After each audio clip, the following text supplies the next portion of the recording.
안녕하세요. 저는 인생 후반기를 열심히 살아가고 있는 60대 후반 사연 채널 애청자입니다. 내년이면 이른이 되는 나이이고 다행히 아직은 건강 유지하면서 살고 있습니다. 제 나이가 되면 그저 자식들이 편안히 살고 내 몸 건강하게 최고라고 생각하는 거 아시죠? 무엇보다 내 몸 하나 건강하게 자식들에게도 그렇고 노후를 편하게 보내는데 가장 중요하다는 걸 저는 몸소 겪어보았습니다. 인생의 여러 위기 중에서 내 목숨을 위협받는 위기는 처음 겪었고 이 일로 인해 제가 깨달은 게 있거든요. 그걸 꼭 애청자분들께 말씀드리고 싶습니다. 지금 제 나이에는 시댁 얘기나 남편 얘기는 솔직히 할 게 없습니다. 그래서 저는 오늘 자식들 얘기를 하려고 하는데요. 솔직히 이런 기회가 아니면 다른 사람들에게 말도 못할 창피한 가정사이기도 합니다. 옛말에 무자식 상팔자라고 하는 거 하나 틀린 말이 없는 게요. 저는 아들이 셋이나 있습니다만 지금은 얼굴을 안 보고 삽니다. 만약 딸이라도 하나가 있었다면 이렇게까지 살지는 않았을까요? 아들만 셋이지만 다들 자기 마누라 눈치 보느라 이 엄마는 뒷전이었던 건지 그놈들과 틀어지고 나서 참 힘들었습니다. 아무리 이런저런 생각을 해보아도 돌고 돌아 되돌아오는 생각은 내가 아이들을 잘못 키웠나 하는 자책이었는데요. 이런 자책하는 마음 때문에 한동안 우울증 약을 먹을 정도로 힘들었습니다. 지금 완전히 괜찮다고 하면 거짓말이겠죠. 그러나 확실히 말씀드릴 수 있는 건 자식들에게 의존하지 않고 온전히 제 삶을 살고 있다는 겁니다. 제 나이 또래 분들이나 노후를 걱정하시는 분들에게 오늘 저의 사연이 아마 약간의 충격이실 수도 있을 겁니다. 하지만 저의 사연으로 뭔가 깨닫는 바가 있으실 거라 생각합니다. 요즘에는 친구들과 좋은 곳에 여행도 가고 동호회 모임도 열심히 참여하고 있는데요. 먹고 살기 괜찮아지고 나서도 몰골이 바쁜 척하고 사느라 좋은데 한번 여행도 못 가봤는지 이런 세상이 있는 걸 왜 모르고 살았구나 싶어 참 억울하더군요.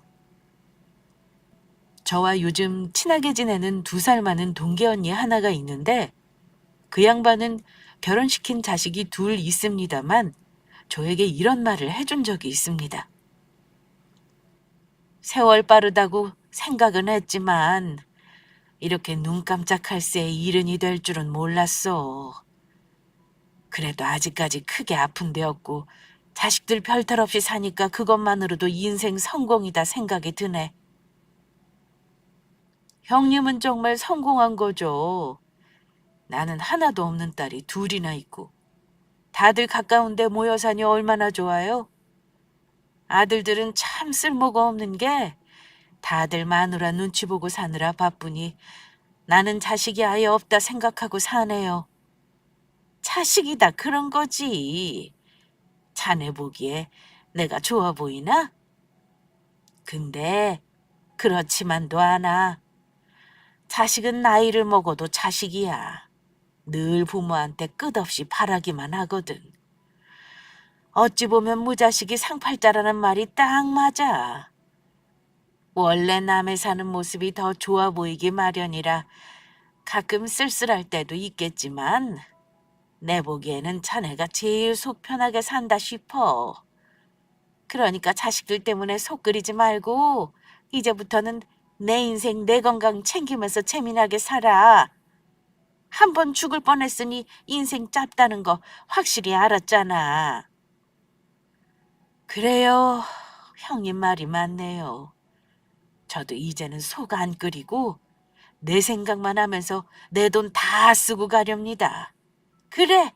죽을 때 싸들고 갈 것도 아니고 자식들 안 줄 거면 다 쓰고 가야 안 억울하지.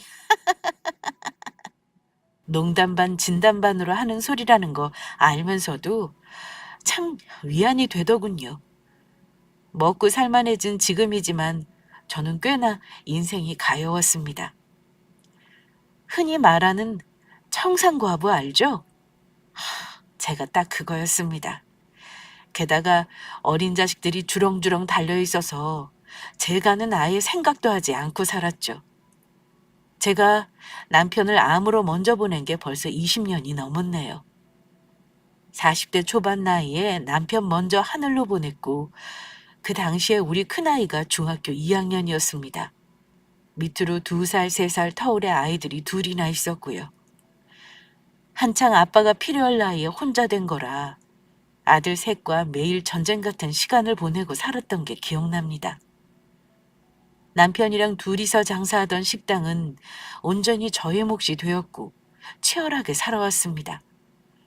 아이들이 순서대로 사춘기 치를 때는 정말 몸에서 사리가 나오는 기분을 매일 느끼면서 살았죠. 하지만 세월은 흐르고 아이들도 자기 살 길 찾아 제 몫을 해나가더라고요. 큰아이는 공부를 곧잘 해서 좋은 대학 나와 지금은 대기업에 있고요. 둘째 아들은 저처럼 요식업을 합니다. 막내 역시 탄탄한 회사 다니고요. 셋 다 일찍 자리 잡게 하려고 장가도 30 넘기 전에 순서대로 다 보내서 자기 가정 이루는 것까지 보고 나니까 제 할 일은 다 한 듯 싶었습니다. 아들이 셋이나 되니 결코 바람잘 날 없이 산 건 맞습니다. 그래도 다들 사람 구실하고 사는 거 보는 것만으로도 저는 기뻤네요. 아들들에게 효도는 바라지도 않습니다. 지들끼리 지지고 볶고 살아도 저한테 아쉬운 소리 안 하고 가정에 풍파 없으면 그걸로 좋겠어요. 다들 멀리 사니까 명절이랑 1년에 몇 번 얼굴 보고 살면 좋겠다고 생각했죠. 그런데 이놈들이 결혼하고 나니까 결혼 전과는 완전히 다른 사람이 되더라고요. 이놈들은 명절에 왔다가도 경쟁하듯이 먼저 자기 처가에 가기 바빴습니다. 우리 집은 제사도 없어요. 명절에 가족들 모여서 밥 한 끼 먹는 게 다이고 남편 기재사는 절에 맡깁니다.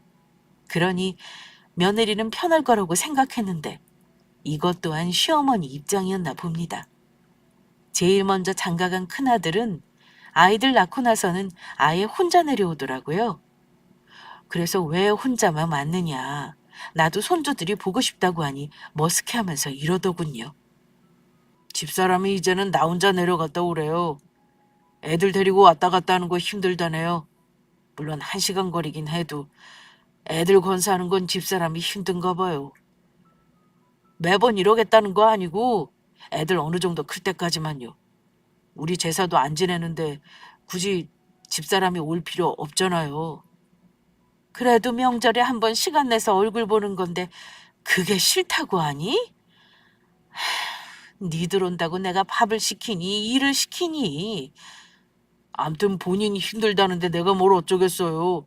엄마가 좀 이해해줘요. 그래 네가 이래버리면 밑에 동생들은 어쩌겠니? 똑같이 안 온다고 할 거 아니야. 그래도 네가 장남인데 동생들하고 얼굴 보고 살자고 해야 하는 거다.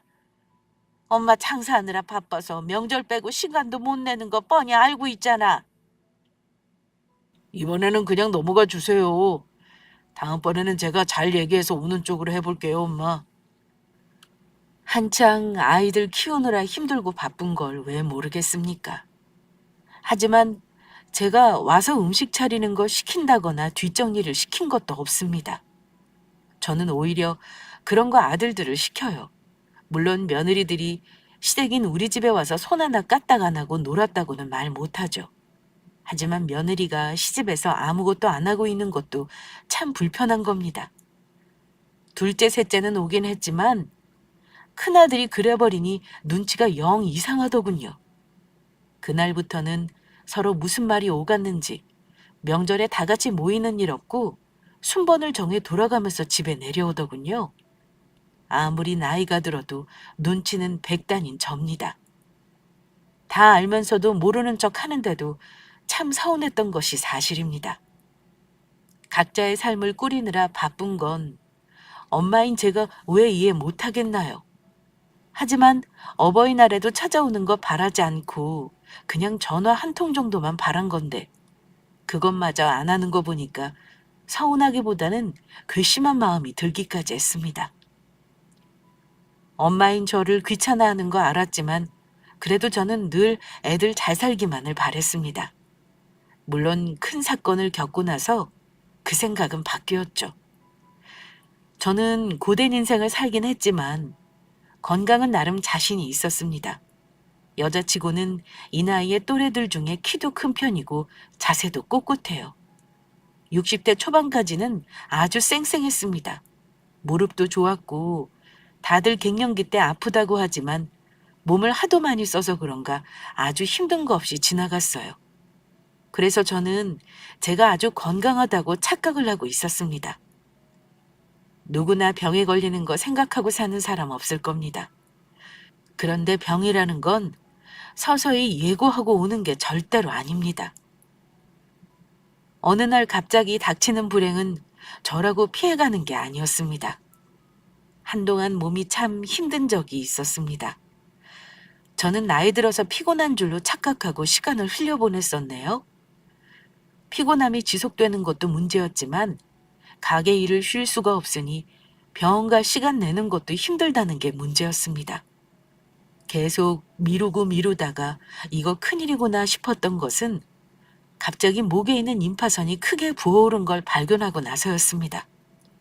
동시에 열도 나고 구토 증상도 있었는데 이러다 큰일 나겠다 싶어 제가 직접 119 불러 응급실에 간 게 병을 발견한 계기였습니다.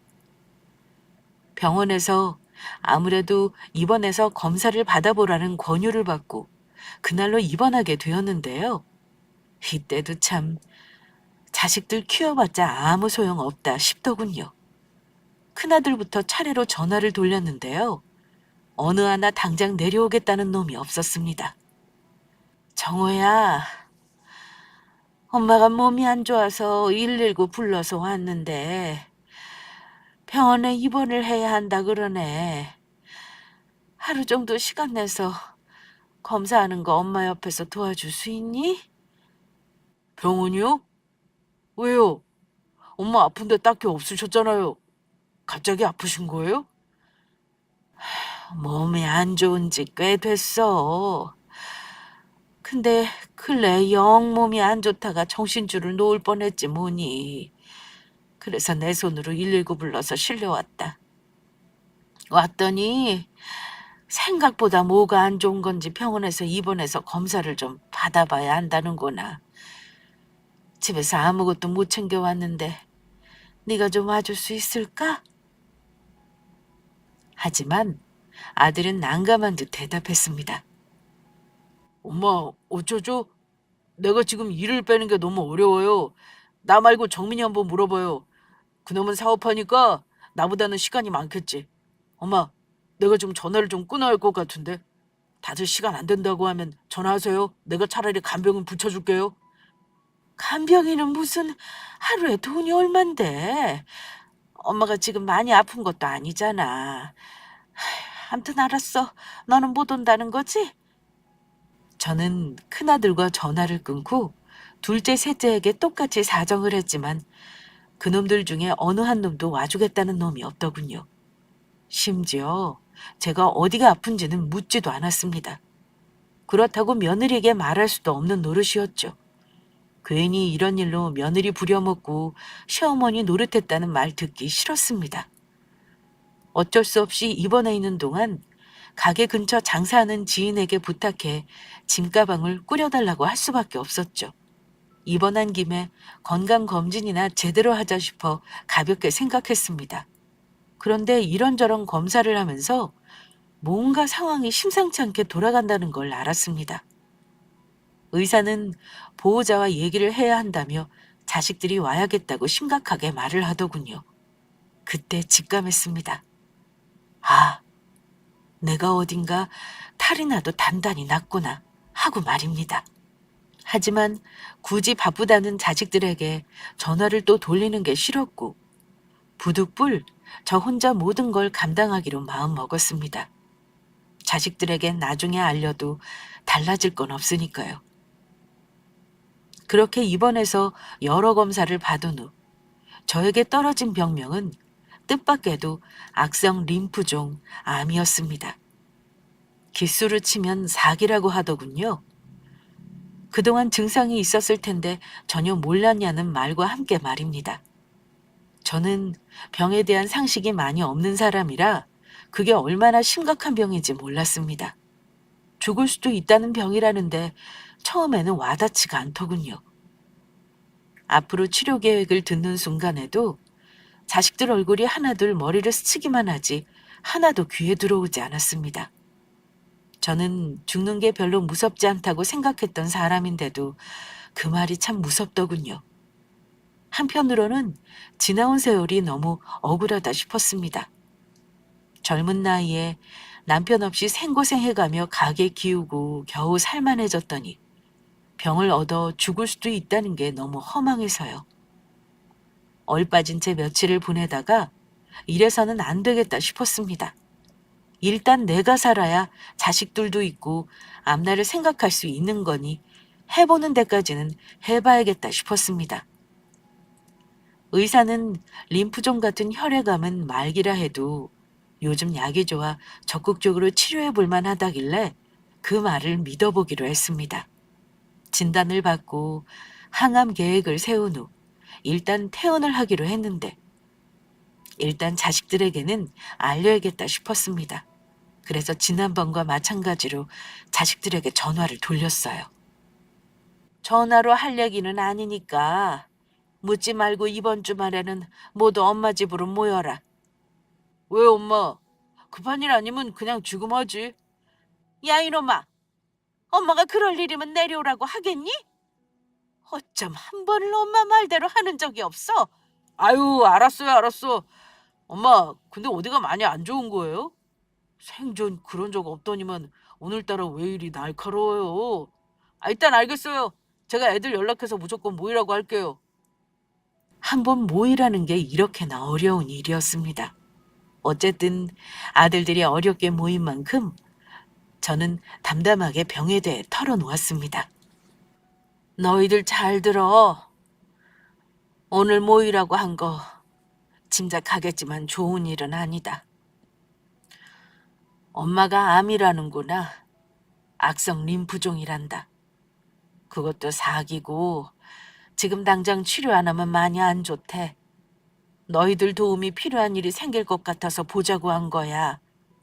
저는 호들갑스럽게 제 병을 알리고 싶지 않았고 담담하게 아이들과 앞으로의 치료 계획이나 일정을 공유할 생각이었습니다만 아들들은 제가 암이라는 말을 듣자마자 흥분 상태로 돌변했습니다.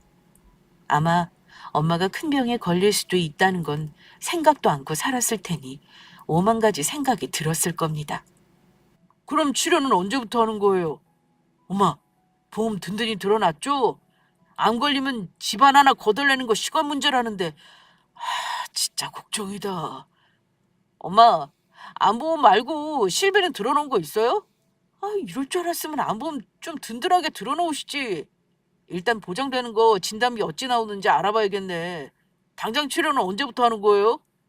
빨리 시작해야 한다더라.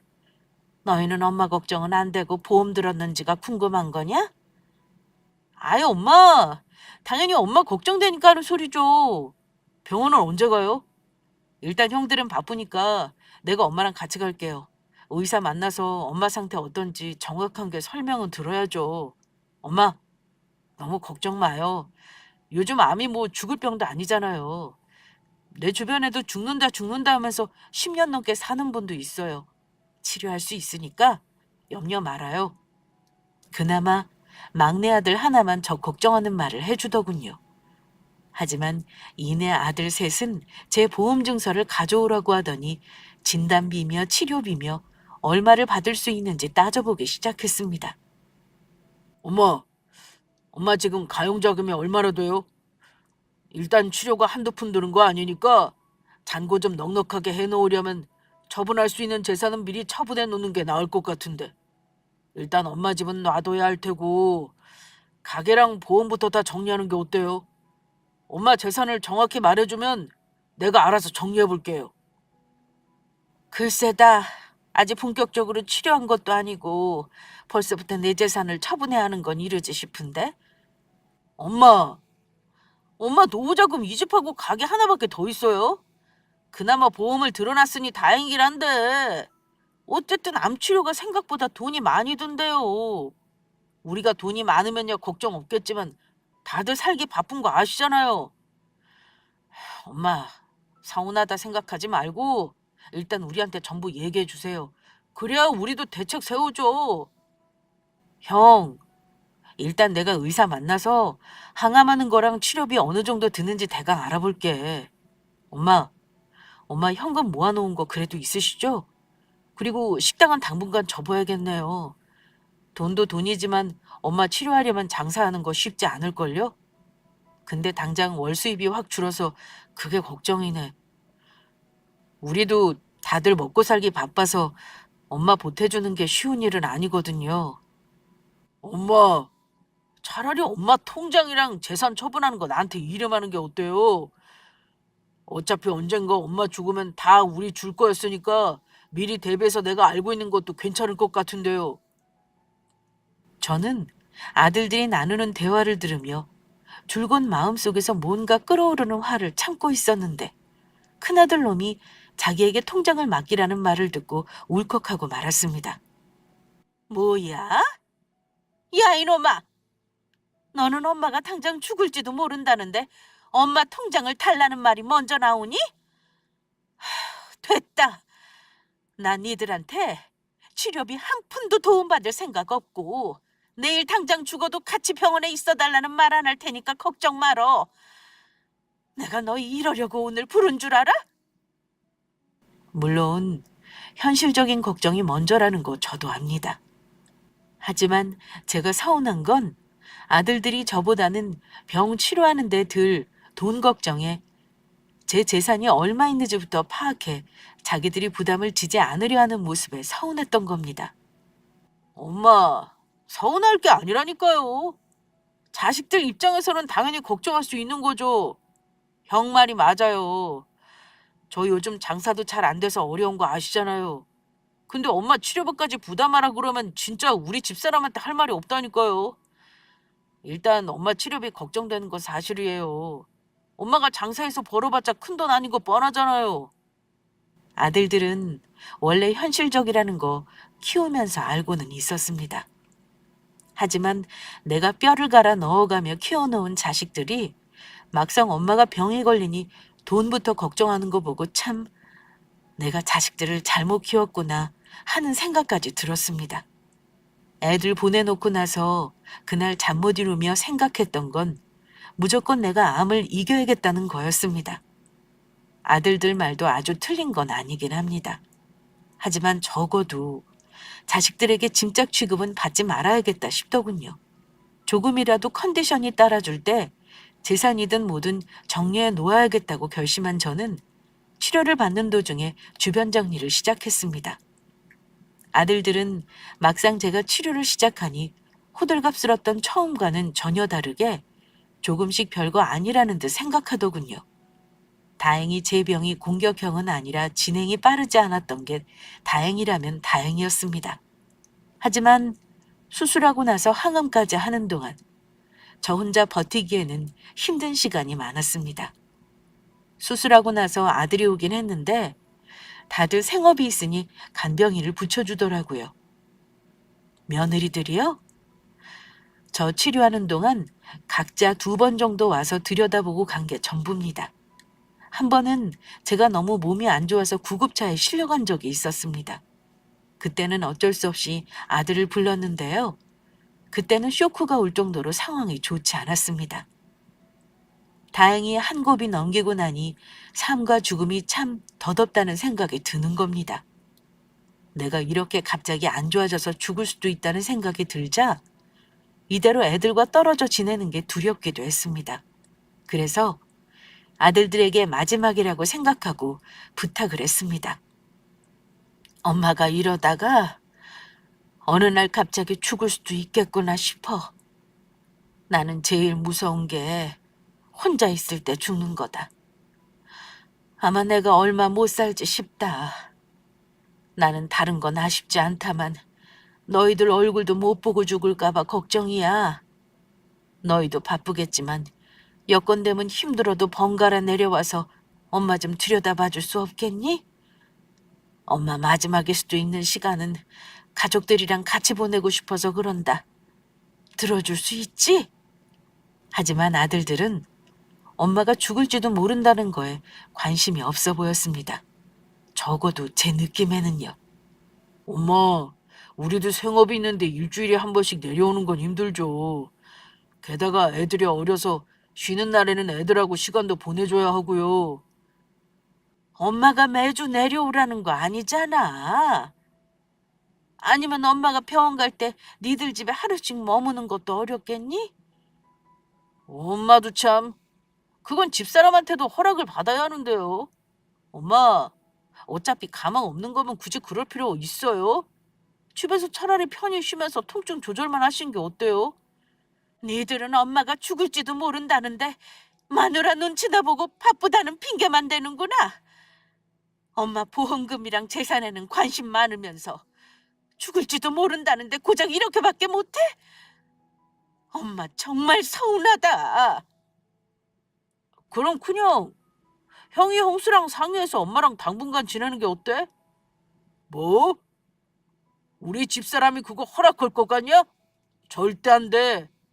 엄마, 설마 아들들 집에서 같이 지내고 싶으신 건 아니죠? 저는 기가 차서 할 말을 잃었습니다.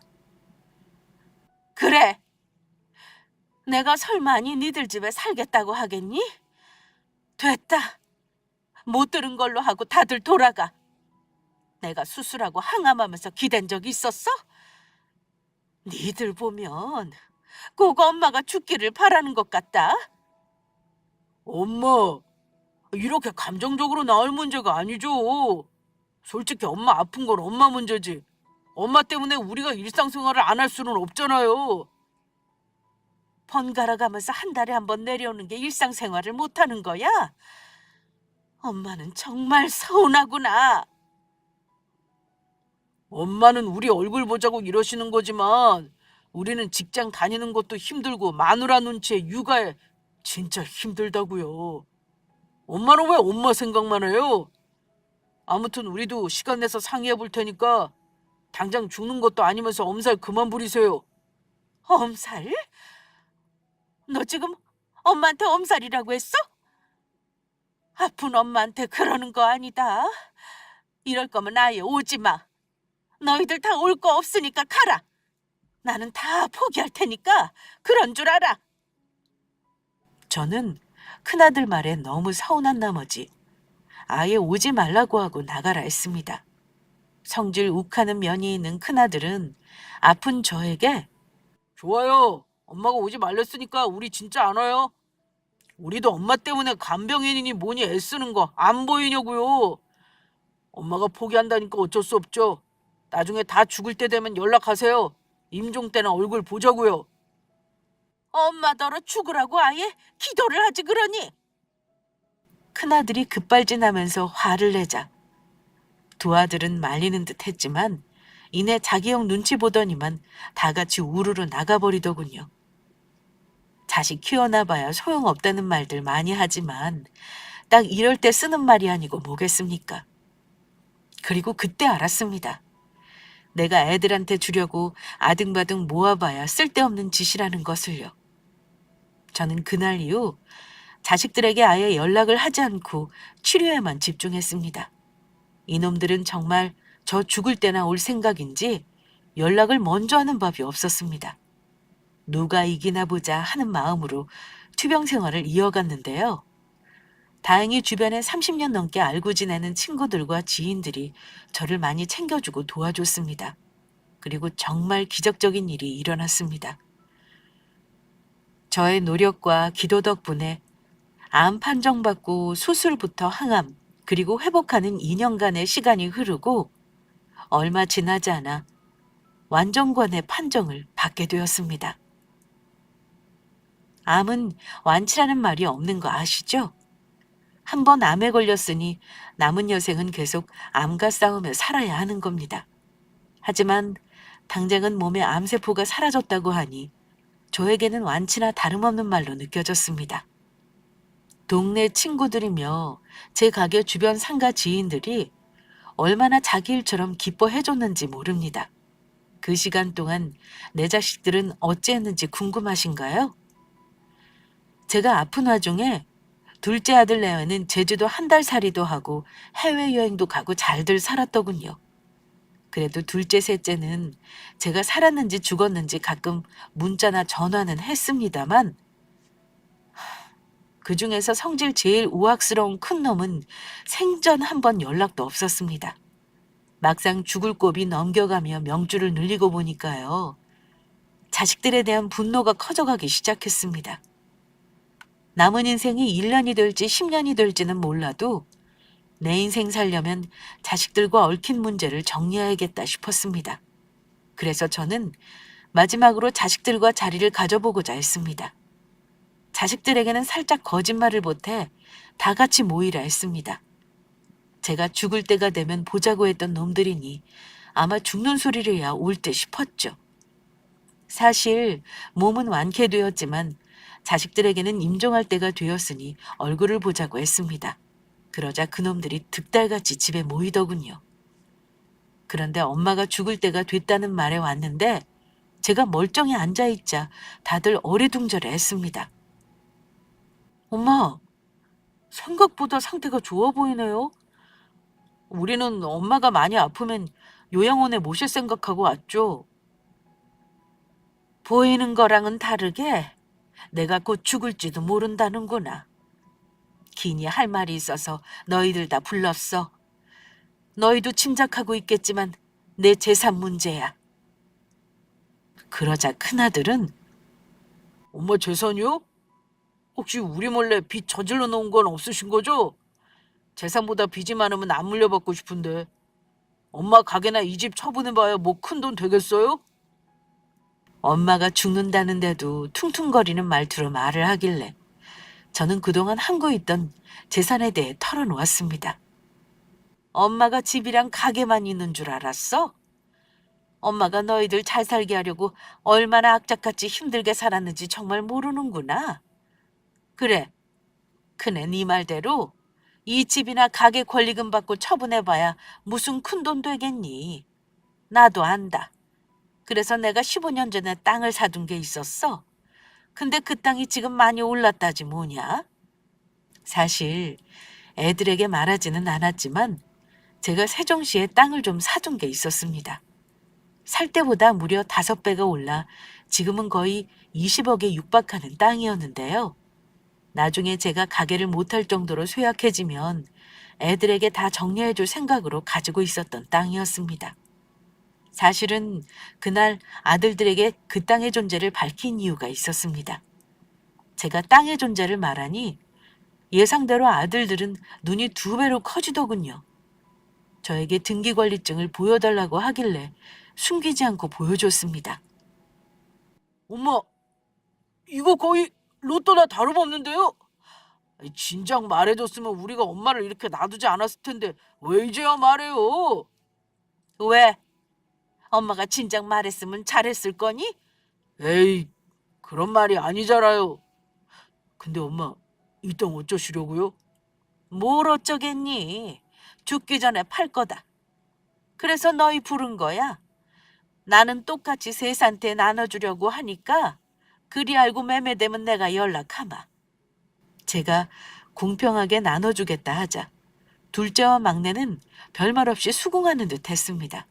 그런데 조금 전까지 땅 있다는 말에 흥분하던 큰아들은 버럭하고 성질을 내더군요. 엄마! 똑같이라니! 찬물도 위에가 있는데 그런 게 어딨어요? 내가 이 집 맞이잖아요. 엄마를 죽을 때까지 모셔도 내가 모실 텐데 내 몫이 많아야지. 그러자 옆에 있던 둘째, 셋째는 아무리 형이라도 그 꼴은 못 보겠다 싶었는지 형한테 따지고 들더군요. 그게 무슨 개소리야, 형? 형이면 다야? 요즘 누가 형이라고 더 많이 가진대. 그런 거 나는 용납 못해. 무조건 똑같이 나누자 이거야. 맞아, 형. 나도 막내라고 이런 거 피해보는 거 싫어. 형이 뭘 더 했다고 많이 가지겠다는 거야? 절대 안 되지. 뭐야? 니들이 감히 형한테 대드냐? 맏형인 내가 더 많이 가지는 게 당연한 거야. 무조건 절반 이상은 내 거야. 안 그럼 엄마 땅 못 팔게 할 거야. 알겠어? 내 말에 토달지 마. 형이 그렇다면 나도 가만 안 있어. 소송에서 판결받아 나누자 그럼.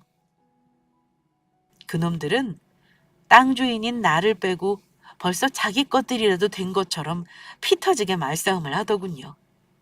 저한테만 불효자식인 줄 알았는데 돈 앞에서는 형제가 노예도 없는 놈들이라는 걸 제 눈으로 똑똑히 봤습니다. 지금 아픈 엄마 앞에서 무슨 짓이야? 형제들끼리 엄마 재산 때문에 싸우는 이런 꼴 보자고 부른 거 아니다. 당장 돌아가.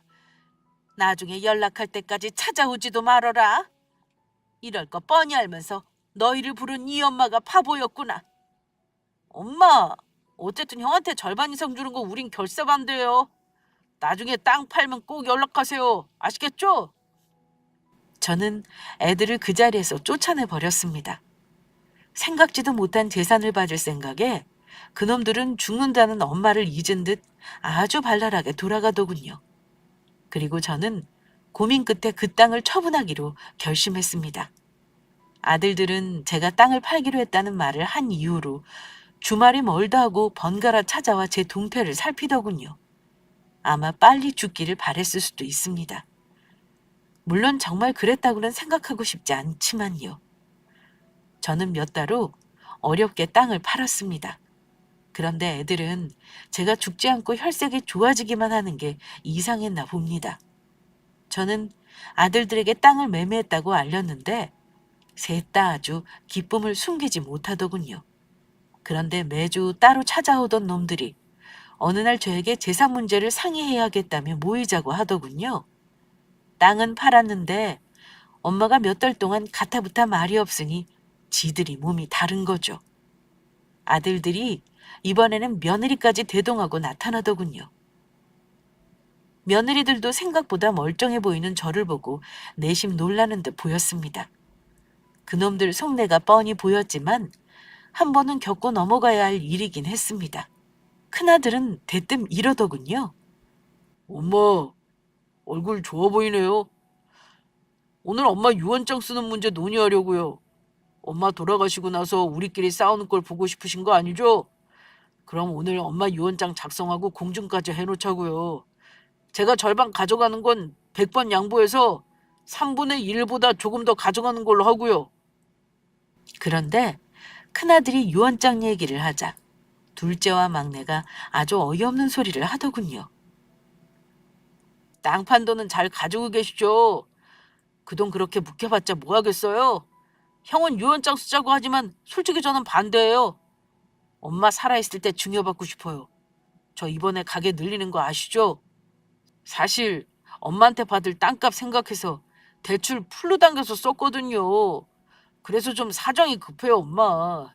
내 사정 봐서 조금 일찍 매매한 돈 증여해 주시면 안 돼요? 엄마, 저도 우리 집사람 커피숍 차려주려고 상가 월세 계약했어요. 인테리어도 대출받아서 했고 당장 다음 달부터 월세며 돈 나갈 거 많은데 우리 그냥 그 돈 빨리 나눠주세요. 땅 판 돈이 당연히 자기들에게 돌아갈 거라고 착각을 단단히 하고 있더군요. 이미 큰돈까지 쓰고 일을 저질러 버렸다는 말을 듣자 아무리 자식이라지만 참 너무한다 생각이 들었습니다. 큰아들 입에서 나온 유언장이라는 단어를 듣고 충격받은 건 말할 것도 없네요. 내가 땅 팔아서 너희 준다고 했니? 왜 엄마한테 물어보지도 않고 니들 맘대로 이러는 거니? 땅 팔았다고 말한 걸 니들 주겠다는 걸로 잘못 알아들었구나. 나는 내 땅 판 돈 아들들한테 줄 생각 없어. 그리고 이것도 말해야겠구나. 너희한테 좋은 소식인지 나쁜 소식인지 모르겠다면 엄마 병 다 나았단다. 안 죽는다는데 어쩌니? 혹시 엄마 죽는 거 바란 건 아닐 거라 믿는다.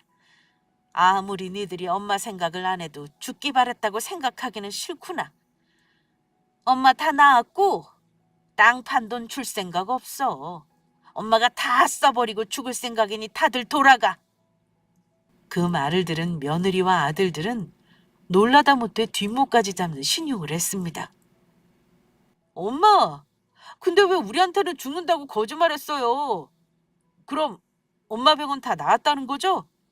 그래, 몸에 있던 암세포 이제 없단다. 근데 죽다 살아나서 보니까 니들이 다시 보이는구나. 아픈 엄마 앞에서 재산 더 갖겠다고 싸움질이나 하고. 지금도 그래. 엄마가 죽지도 않았는데 뭐? 유언장을 미리 쓰고 공증을 받아? 차라리 속내를 다 알아보는 게 속이 시원하구나. 오늘 너희들 엄마는 죽었다고 생각해라. 나는 앞으로 자식들이 없다고 생각하고 살 거야. 엄마, 그게 무슨 말도 안 되는 말이에요. 자식들이 엄마가 죽기를 바라겠어요. 그리고 현실적인 문제를 생각 안 할 수 없으니까 그런 거죠. 근데 엄마, 아까도 말했지만 제가 저질러 놓은 게 좀 많아서요. 당장 대출이자 내는 것도 너무 힘든데 땅판도 그냥 일부라도 저 주시면 안 돼요? 제 몫은 정당하게 받아가고 싶어요. 네 몫이 어디 있다고 그런 말을 하니? 그 땅 살 때 너희가 돈 보탠 거 있어? 엄마 힘으로 샀고 이제 팔아서 돈 받았으니까 엄마가 하고 싶은 대로 다 쓸 거다. 내가 주기 싫다는데 니들이 어쩔 거야? 나중에 내가 죽고 나서 쓰다 남은 돈은 나눠 가져도 상관없다만 지금은 너희들한테 한 푼도 줄 수 없어. 언성을 높이니 며느리들은 지들끼리 수군거리고 아들들은 아주 난리가 났습니다. 특히 큰아들은 화를 꾹 참는 게 제 눈에 보이더군요. 엄마, 제가 마지막으로 말할게요. 우리 셋 다 지금 저질러 놓은 거 수습하려면 엄마 돈이 필요해요. 그러니까 저희 목 정당하게 나눠줘요. 안 그럼 우리 얼굴 다시는 보고 살 생각하지 마시고요. 손주도 마찬가지인 거 아시죠? 엄마 정말 그러고 싶어요? 아들은 마지막 카드인 절연 카드를 내밀더군요. 저는 주저하지 않고 덥석 물었습니다. 돈 주인이 주기 싫다면 자식들도 어쩔 수 없는 거야. 니들이 강도야? 나한테 돈 맡겨놓은 거 아니잖아. 나는 준다는 말도 안 했는데 나보고 해결하라니. 이 무슨 경우 없는 짓이냐? 네 말대로 그냥 얼굴 안 보고 살고 싶구나. 어차피 그동안 그러고 살았잖아. 이제 와서 못할 것도 없지. 나는 오늘부터 자식들 없다고 생각할 거다. 그러니까 니들도 엄마 죽었다고 생각해라. 다시는 안 와도 아무 말 안 할 테니 걱정 말어. 나는 시설 좋은 실버타운에 보증금 넣고 다 써버리고 죽으련다. 저는 마지막으로 고래고래 소리를 지르고 그놈들을 전부 쫓아냈습니다. 이제 제가 왜 자식들하고 절연하고 살게 됐는지 아시겠죠? 그럼 혹시 저의 마음이 이해가 가시는지 모르겠네요. 누군가는 재산이 뭐라고 자식 주고 얼굴 보고 살지 왜 그러냐고 할 수도 있을 겁니다.